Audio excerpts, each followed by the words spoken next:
राधे राधे। सभी भक्तों को ब्रज गोपिका की जय श्री कृष्णा, जय श्री श्याम। आज हम श्राद्ध के बारे में जानेंगे कि पितृपक्ष क्या होता है और श्राद्ध कैसे और क्यों मनाए जाते हैं।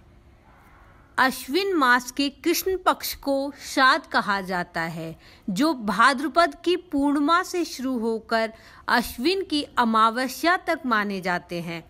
इस दौरान लोग अपने पूर्वजों के श्राद्ध करते हैं। श्राद्ध के दिनों को ही पितृपक्ष तथा कनागत भी कहा जाता है। कड़े दिन के नाम से भी कहीं कहीं पर इन्हें जाना जाता है। श्राद्ध का विधि विधान जानने से पहले हम यह जानेंगे कि श्राद्ध क्यों किया जाता है। पुराणों में उल्लेख है कि व्यक्ति के ऊपर 3 तरह के ऋण होते हैं, जिसमें सबसे पहले देव ऋण आता है। देव ऋण को चुकाने के लिए हमें ईश्वर की पूजा आराधना करनी चाहिए, जिन्होंने हमें हवा, पानी, ऊर्जा सब कुछ दिया है।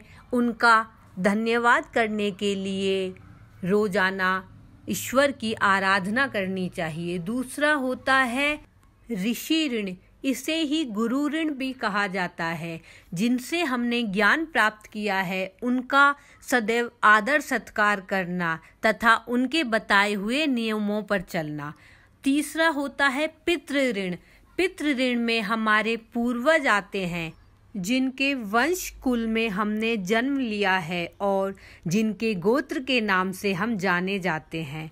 सो हमारे पूर्वजों के लिए आदर सत्कार करना तथा उनके श्राद्ध करना, तर्पण करना, पिंडदान करना, यह सब करने से हमारे पितृदेव खुश होते हैं और हमें सुख समृद्धि का आशीर्वाद देते हैं। हमारी हिंदू सनातन संस्कृति में पितृपक्ष में श्राद्ध का काफी महत्व माना जाता है। पितृपक्ष में श्राद्ध से बढ़कर कोई कल्याणकारी कार्य नहीं है और वंश वृद्धि के लिए पितरों की आराधना ही एकमात्र उपाय माना जाता है। शास्त्रों में पितरों को देवतुल्य माना गया है। वह देवताओं की तरह प्रसन्न और नाराज हो जाते हैं। उनके प्रसन्न होने से सभी समस्याओं से मुक्ति मिल जाती है और घर में संपन्नता बनी रहती है। पितृलोक में रहते हुए पितरों को चाहे जितने बरस बीत जाएं, वो बस अपने वंशजों द्वारा किए गए श्राद्ध, पिंडदान, तर्पण, भक्ति भाव समर्पण का इंतजार करते हैं और उनके वंशज परिवार के सदस्य जब पूर्वजों के निमित्त यह सब करते हैं तो वो संतुष्ट होने आशीर्वाद देते हैं और परम गति को प्राप्त होते हैं। इसलिए सभी मनुष्यों को अपने पूर्वजों के निमित्त श्राद्ध तर्पण अवश्य करना चाहिए। शास्त्रों के अनुसार श्राद्ध करने के बाद जितना जरूरी ब्राह्मण भोजन है, उतना ही जरूरी कौए को भोजन कराना भी होता है। इसका काफी ज्यादा महत्व होता है। कौआ यम का प्रतीक होता है। यमराज को मृत्यु का देवता माना जाता है। ऐसा माना जाता है कि कौआ अगर अन्न खा ले तो यमराज खुश होकर उनका संदेश पूर्वजों तक पहुंचा देते हैं। गरुड़ पुराण में भी लिखा हुआ है कि कौआ यमराज का संदेश वाहक है। श्राद्ध पक्ष में कौओं को खाना खिलाने से यमलोक में पितर देवताओं को तृप्ति मिलती है।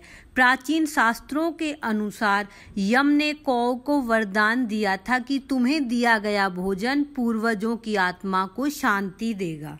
तभी से यह प्रथा चली आ रही है। माना जाता है कि कौए इस समय में हमारे पितर का रूप धारण करके हमारे पास उपस्थित रहते हैं तथा पितरों के निमित्त कौए को खाना अवश्य खिलाना चाहिए। और शास्त्रों के अनुसार पितृपक्ष में ब्राह्मणों को भोजन कराने का भी बड़ा विधान है। मान्यता है कि ब्राह्मणों द्वारा किया गया भोजन सीधे पितरों तक पहुंचता है। पितरों की आत्मा की संतुष्टि के लिए ब्राह्मणों के साथ वायु रूप में पितर हमारे भोजन करते हैं। इसलिए ब्राह्मण भोजन के बिना श्राद्ध की परंपरा पूर्ण नहीं मानी जाती। पितृपक्ष में श्राद्ध से बढ़कर कोई कल्याणकारी कार्य नहीं है। पितरों के निमित्त जो भी कार्य करें वह दक्षिण दिशा की ओर मुख करके करना चाहिए, क्योंकि दक्षिण दिशा यम की दिशा मानी जाती है। इस दिशा से पितरदेव आते हैं। जिस प्रकार आप कोई मेल या मैसेज करते हैं और वो दूसरे देशों तक पहुंच जाता है, उसी प्रकार श्राद्ध का भोजन और कर्म पितरों तक अवश्य पहुंचता है। इसमें संशय या संदेह नहीं करना चाहिए। और फिर वापसी में हमें मिलता है पितरों का आशीर्वाद।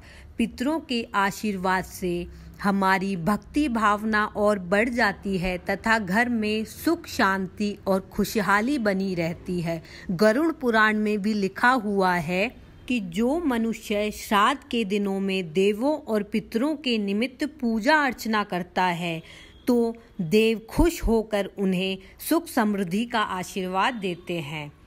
बोलिए पितृदेवाय नमः। बोलो पितृदेवता की जय।